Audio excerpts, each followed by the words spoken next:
সকালটা ঝিরঝির বৃষ্টিতে ভেজাল মন। হাত মুখ ধুয়ে নিজেকে দেখলাম ওই আরশিতে। দু চোখের পাতায় পানি দিলাম, লেগেছিল তখনও।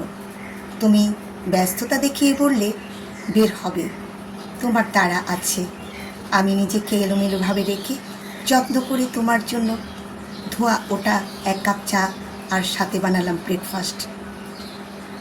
পরম তৃপ্তিতে তোমাকে খেতে দেখে মনের অজান্তে ঠোঁটের কোণে হাসি চিরিক ফুটে উঠল।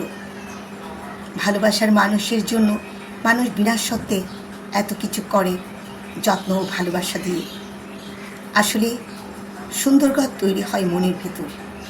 বাহ্যিক ঘর যদি সুন্দরও না হয়, মনের ঘর সুন্দর হলে তাতে তাকে পরম তৃপ্তি ও নির্মল আনন্দ, যেখানে দুজন দুজনকে ভালো রাখার প্রয়াস থাকে নিত্যদিন। যে মনের ঘরের যত্ন করে সে অভাবে থাকলেও সুখী হতে পারে।